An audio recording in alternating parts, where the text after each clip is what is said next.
Hello guys, I welcome you back to our channel. Hope you guys are doing great today. Normally as we do, we are here once again to update you guys, and what we carry up today will interest you. I want you guys to take your time and listen to Mr. Peter Obi.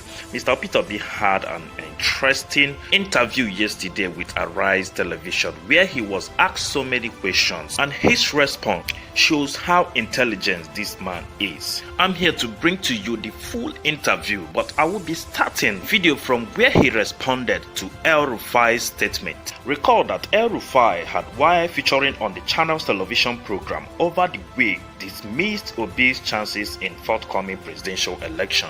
El Rufai also claimed that Obi won't score more than 1% in Sokoto and 2% in Katsina State, respectively. However, Obi said in this video that he's going to focus on the Nollywood if elected president, calling on Nigerian actors to support him since El Rufai had tagged him as one.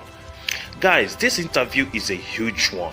Just sit back, listen to this interview from the beginning to the end, because you have a lot to be entertained with. Well, from the way I'm seeing things, this year's election is going to be different from other elections because Obi brought in a different energy. Okay guys, let's just go straight into the video. But before then, this is your favorite channel, UJ Media TV. If you're new to this channel and you haven't subscribed, please do us a favor and subscribe, and also turn on the notification bell so that you get our latest videos as soon as we drop them. Okay, fair enough, but there's something even more interesting. The governor of Kaduna State, that's El Rufai, says nobody should take you seriously because you will not win, and that you are best a Nollywood actor. Okay, the Actors Guild of Nigeria has responded that he's putting down their profession.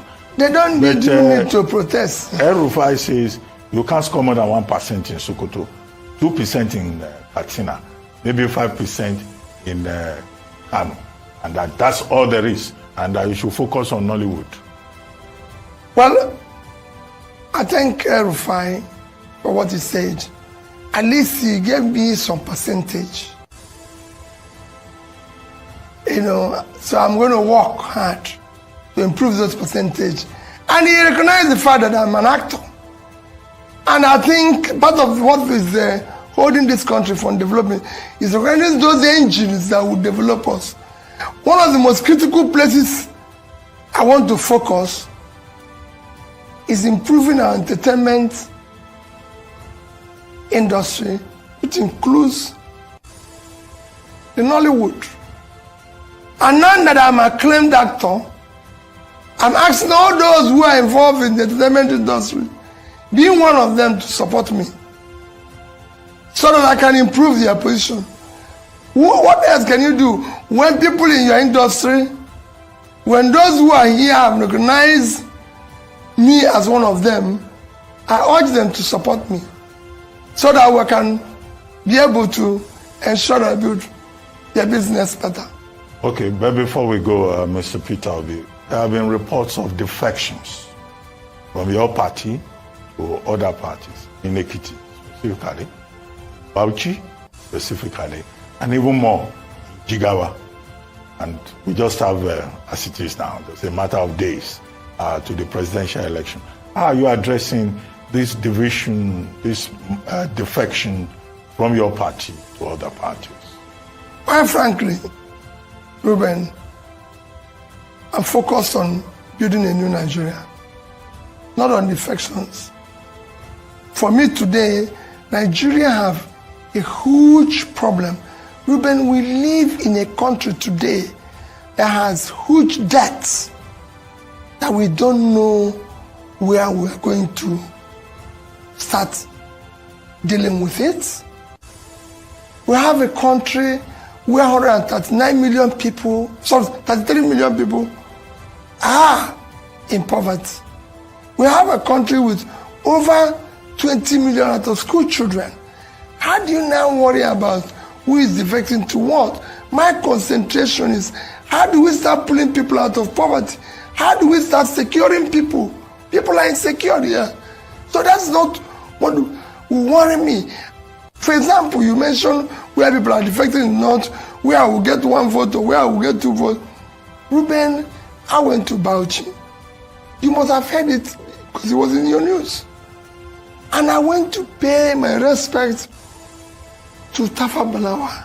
And I said why did God not give us men like this over the years? This man in 1964 borrowed a first loan, $82 million to build the Kainji Dam to generate 760 megawatts of electricity.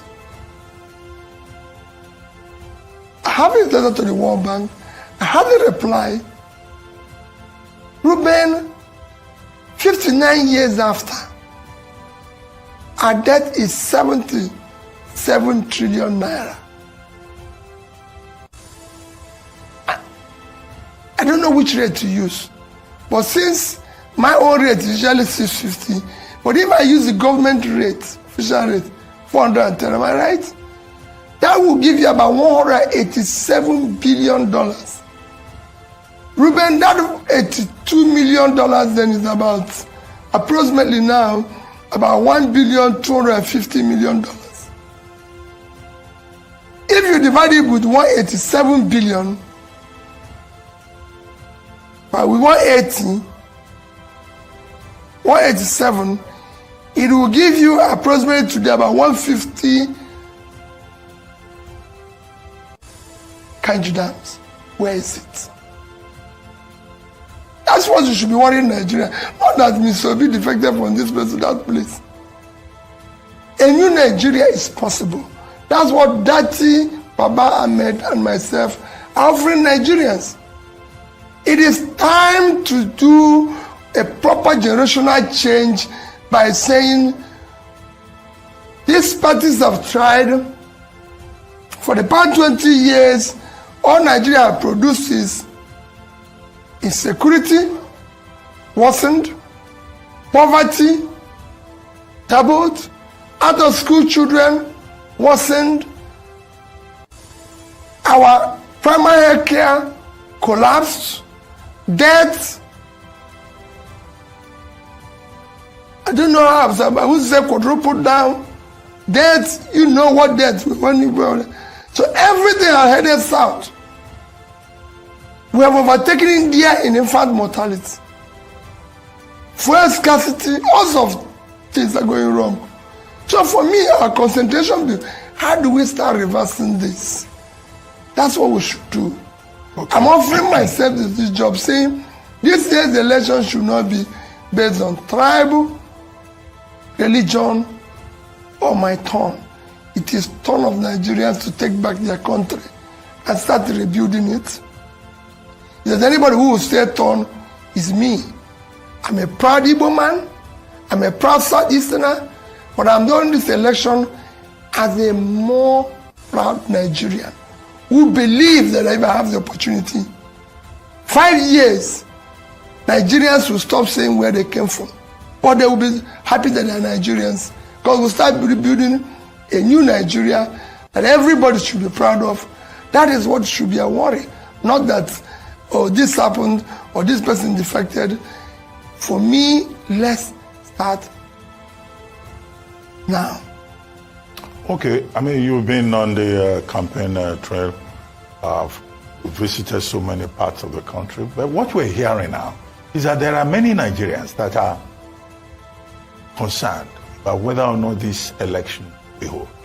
INEC has said the election dates are sacrosanct and there will be elections, but some other people are saying, in fact, fuel scarcity, the combined forces of fuel scarcity and cash scarcity will seem to be an attempt to derail the process and impose an interim national government on Nigeria.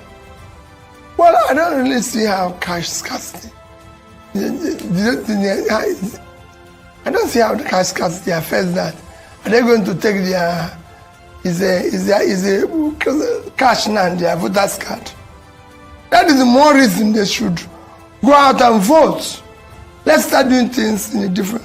So I don't see any reason why cash scarcity, unless the cash is going to be used for another thing, which I disagree with.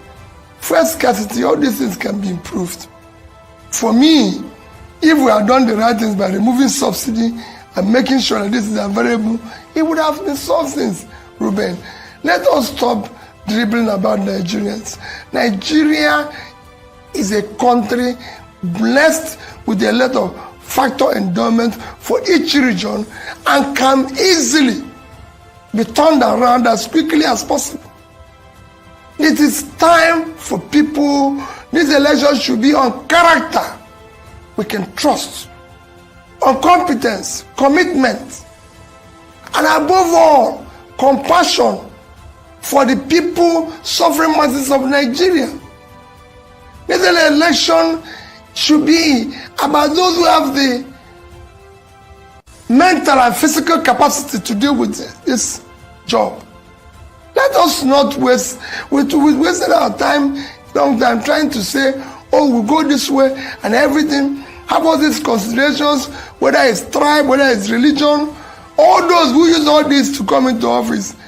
The first victims are those who believe they were saying. I'm offering a new Nigeria. Well, let me start by asking, how has the campaign been? I mean, what has it been like? And before now, almost every poll put you ahead of others. But I've seen just one recent one that put another person ahead of you. But how has it been? Well, Ruben, what I've done is to concentrate more on trying to go around and visit all over Nigeria, trying to elucidate to them on the need why they should vote for me and what I offer, or what Labour Party is offering them. So that's my concentration now. Going to places where people have not been before to say to them, what you can call the ungoverned places, to say to them, come, let us build it, that a new Nigeria is possible. We can all come together, sacrificing everything, issues of tribe, issues of religion, and other sentiments, and let's come together and say, we have a country called Nigeria, and that we can start doing the right things in it.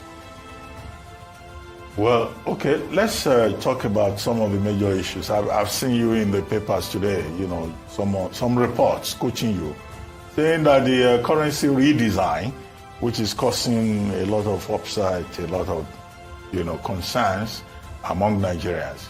You were saying it's not peculiar to Nigeria, and that Nigerians should bear with the federal government.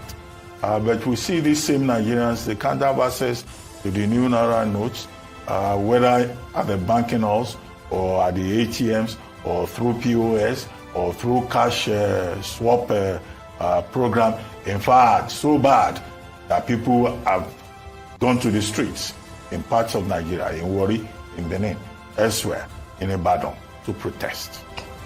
And yet you still say this is a good policy. People should bear with Nigerians. And the president has now said, give me 7 days, we'll look at the problem. Some people are saying, before 7 days' time, many people will be dead. Well, my position is still, I don't think you read my position all through, but let me restate my position. Currency redesign is not peculiar to Nigeria. It is an exercise that has a long-term economic and social benefits, but comes with a short-term inconveniences and pain. And my appeal still to Nigerians is that we should have patience with the federal government of Nigeria and the Central Bank of Nigeria, while at the same time appealing to Central Bank of Nigeria and the bank to expedite actions that will ensure that this new currency is available to small depositors, small businesses, the unbanked, and people in rural areas. Mine is to be able to make it available to the what you can call those at the bottom of the ladder to make it available. And this, I believe the CBN and this can make available as quickly as possible. Everywhere, Ruben, they've been the design of currency in a third world country that I've known, it comes with even what you said, right? Look at what happened in India. Did you watch what happened in India? It was worse than what was happening here. There were riots, there were everything all over the place. But eventually, Indians will tell you today they are better off and their economy benefited better. So for me, and it's worrisome sometimes when this happens in this country. This thing was announced on the 26th of October. 26th of November was the month. 26th of December was second month. 26th of January was third month. And I even gave another extra 10 days. And all of a sudden, people are writing up and down and everything, and people are not behaving as if it just came overnight. It didn't come. For me, it is the poor people and those poor people that I'm seeing on the queue that we should deal with as quickly as possible. And I urge CBN, deal with this issue of those small depositors and people who are living in rural areas, on banks and everything, to make it available for small businesses to be able to thrive. It is critical, it's important. I'm also urging Nigerians, bear with them. We've resigned our currency. We can't do anything about it. Now, for me, it's a policy. Government have taken a decision, and we can't be using two currencies at the same time. Can we? Or the new one is out in people's hands. Are you going to withdraw it and start using the old one? So, for me, it's a decision that's been taken. Let's go on with it. Okay, Mr. B, it's good you said, currency redesign is done everywhere. You cited the example of India. Yes. November 2016, under Prime Minister Narendra Modi. In fact, the Indian authorities at the time gave 4 hours notice for 1,000 rupees, 500 rupees to be brought back into the system. Ours is 3 months. Before then, in 1984, under this same President Buhari, when he was a military head of state, he gave 12 days. There's a popular song by Kolinti Anyala reminding us of it, and he sang about the hardship in Nigeria. This time around, we have had over 100 days, and we're having a repeat of 1984. Why is it that we never get it right here? And how will this policy, in your view, move us from consumption to production, which is your major campaign's message? Well, that is a different message. The redesigner said it has long-time effect what they're trying to do. But when it comes to issue of consumption to production, I have said consistently Nigeria is not producing anything.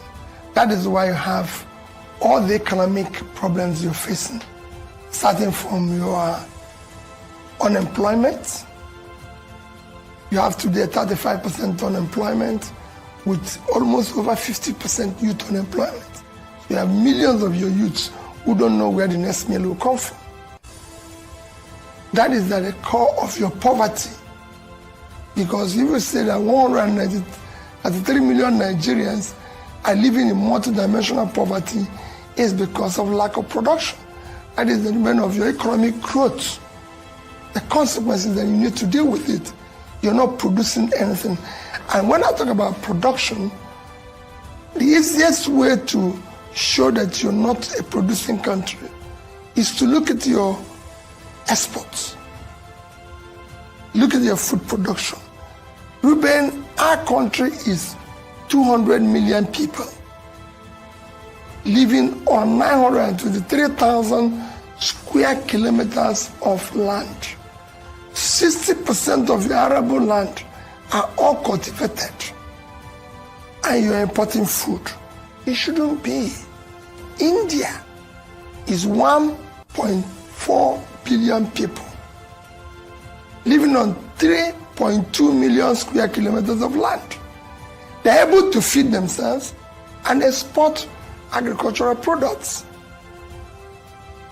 You live almost on 1/3 of their land, and you're 1/7 of their population. So you have more land for agriculture. So we need to deal with issue. The uncultivated land in the north is our biggest physical assets. If you go into it genuinely supporting small farmers to do an agrarian revolution, which will lead to industrialization, because the entire value chain, which will be export-led, you will see a different thing. One is that, Ruben, you're going to create job at the agricultural level, you're going to create job at the industrial level, and by the time you do export, you'll be able to deal with the issue of what you're suffering today due to your rate of exchange. Your exchange is weak because your reserve is low, and your reserve is a result of your export. And if you can export more, because of what I've just said now, you'll be able to stabilize that. Countries that have seen their exchange come down by doing the right things, and Nigeria can do that. Ruben, in 2000, I've said it in this session before, in 2021, Nigerian total export is 18.9 trillion naira. That is at 650 to the dollar today. That is under $30 billion. Ruben, countries have compared us with, like Vietnam, is 100 million people living in 331,000 square kilometers of land. So they half of our population living on 1/3 of our land. Their total export is over $350 billion. We couldn't do 10% of what they did. And Vietnam's export is almost 90% manufactured goods. That's what I'm saying. That we need to be more productive. By being more productive, we will be able to create jobs. There's a lot we can do today if we do the right things. Well, yesterday you were in Abeokuta. Yes. For a rally. You were supposed also to be in Ibadan. You couldn't make it to Ibadan because there were protests in the streets of Ibadan. Was it the day before? I didn't even know about the protests until maybe, let me tell you what happened. Okay. Actually, is that I first had an issue. I was supposed to go to Ibadan using a service of a copter, and I was told they had an issue of fuel.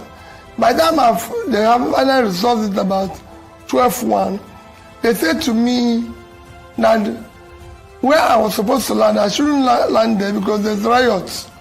Nobody said to me, they're writing for this or for that. I said, okay, fine. Let me go. I said, let me go. Maybe if I go there and I see the situation is unsafe, I'll go. But I eventually arrived in Ibadan. But unfortunately for me, when I arrived in Ibadan, where I arrived and everything, I couldn't see the necessary security to escort me to where I was going. So I said, well, listen, I can't just be going. I didn't even know the address of where I'm going. So it was difficult. So I started to go back, and I apologize most sincerely for those who were waiting for me there. And I'm trying to see what I can do to have a new date to be able to go back there, because it's not good that people waited for you and you did not show up. I did everything to show up, but it was beyond me. Well, the protest in Ibadan was about scarcity of naira notes. Okay. Cash scarcity, which the country faces. It was also about fuel scarcity. Now, this fuel scarcity, the midstream and downstream petroleum resources regulatory authority has said, oh, NNPC now has up to 1.6 billion liters. But one question that people have been asking is that with this problem of fuel scarcity, will it be solved by removal of subsidy and also local production by local refineries? What do you think? Well, you know, everybody knows my stand on subsidy. Subsidy needs to go as quickly as possible because for me it's organized crime. But in doing so, we must put in place aggressive effort to ensure that the local refineries start functional as quickly as possible. Dangote's own is almost completed. And we have other modular refineries all over the place. Some are even ready, but they can't get supply of crude. So these are things we have to resolve as quickly as possible and get production locally to commence in order to reduce the suffering of Nigerians.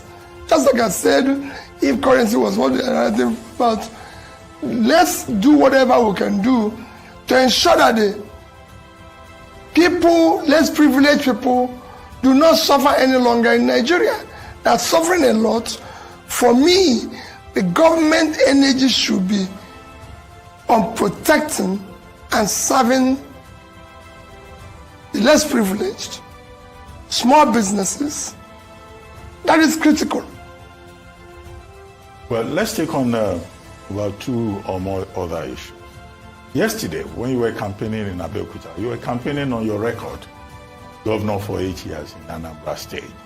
How the state won the prize, was recognized for being first in the realization of Millennium Development Goals in Anambra State. But that same Anambra State, the presidential candidate of the APC went there recently in Oka, and he said he has read the Bible, that Peter in the Bible betrayed Jesus Christ 3 times, and that Peter Obi, who is from this Anambra State, will betray Nigerians. He called you Mr. Stingy. You said you were saving money. That saving money for what? That if you want to be president of Nigeria, you need a man who will deploy resources to spend to achieve results, not somebody who will sit on resources and you will say he's Mr. Stingy. So I've not seen your response to that, but there's an attempt to, tag this label upon you and make it stick permanently. Well, Bola Tinubu remains a very respected senior brother anytime, but so he has a right to his opinion. But he forgets to do that even when Peter denied Jesus 3 times, he still made him the head of the church. He still built the church on him. It is the rock on which he built the church. That means that notwithstanding the denial, the God found him wanting to build that rock. And I'm saying that trust this country to me. I will rebuild it. It will be the same rock on which they will rebuild this country. On stinginess. Because we don't know what is called capital formation. For you to develop, it is a critical thing. Go and read famous economists. Over the years, capital formation is about saving. If you don't save, you can't form capital. And if you don't have capital, you can't develop. Ruben, I was #1 in MDG, which is the only measure of development. The difference between developed and undeveloped place is education and health. I was #1 in education. I was one of the best in health. I was #1 in pulling in issue of pulling people out of poverty. You can go and ask Magnus Bacall, who is in charge then and everything. Ask all the donor agencies who is governor who comes first to contribute his counterpart funding. It's me. And on top of that, Ruben, when everybody is owing salary, owing pension, owing gratuity, owing contractors, which have collapsed, most of the contractors are left office, not owing one contractor or supplier, not owing pension or gratuity, not doing anything, and ended up saving over 75 billion naira, which nobody have ever done. I did not in any way allocate myself any contract directly or indirectly, allocate myself any land directly or indirectly, or become a consultant to any of the company, state agencies, anything directly or indirectly. I wasn't even entitled to any gratuity or pension to date. So yes, I agree that Peter denied Jesus 3 times. He showed remorse, repented, and Jesus entrusted the church on him. And I'm asking Nigerians to entrust Nigeria on me. Hello guys, I welcome you back to our channel. Hope you guys are doing great today. Normally as we do, we are here once again to update you guys, and what we carry up today will interest you. I want you guys to take your time and listen to Mr. Peter Obi.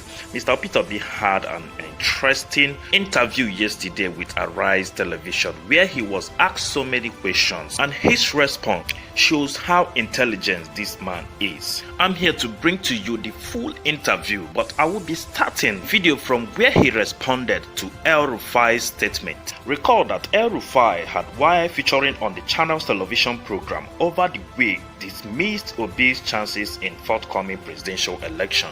El Rufai also claimed that Obi won't score more than 1% in Sokoto and 2% in Katsina State, respectively. However, Obi said in this video that he's going to focus on the Nollywood if elected president, calling on Nigerian actors to support him since El Rufai had tagged him as one.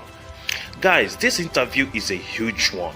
Just sit back, listen to this interview from the beginning to the end, because you have a lot to be entertained with. Well, from the way I'm seeing things, this year's election is going to be different from other elections because Obi brought in a different energy. Okay guys, let's just go straight into the video. But before then, this is your favorite channel, UJ Media TV. If you're new to this channel and you haven't subscribed, please do us a favor and subscribe, and also turn on the notification bell so that you get our latest videos as soon as we drop them. Okay, fair enough, but there's something even more interesting. The governor of Kaduna State, that's El Rufai, says nobody should take you seriously because you will not win, and that you are basically a Nollywood actor. Okay, the Actors Guild of Nigeria has responded that he's putting down their profession. They don't need to protest. El Rufai says you can't score more than 1% in Sokoto, 2% in Katsina, maybe 5% in Kano, and that's all there is, and that you should focus on Nollywood. Well, I thank El Rufai for what he said. At least he gave me some percentage. You know, so I'm going to work hard to improve those percentage. And he recognized the fact that I'm an actor. And I think part of what is holding this country from development is recognizing those engines that will develop us. One of the most critical places I want to focus is improving our entertainment industry, which includes the Nollywood. And now that I'm a acclaimed actor, I'm asking all those who are involved in the entertainment industry, being one of them, to support me so that I can improve their position. What else can you do when people in your industry, when those who are here have recognized me as one of them, I urge them to support me so that we can be able to ensure that I build their business better. Okay, but before we go, Mr. Peter Obi, there have been reports of defections from your party to other parties in Ekiti, specifically, Bauchi, specifically, and even more Jigawa. And we just have, as it is now, it's a matter of days to the presidential election. How are you addressing this division, this defection from your party to other parties? Quite frankly, Ruben, I'm focused on building a new Nigeria, not on defections. For me today, Nigeria have a huge problem. Ruben, we live in a country today that has huge debts that we don't know where we're going to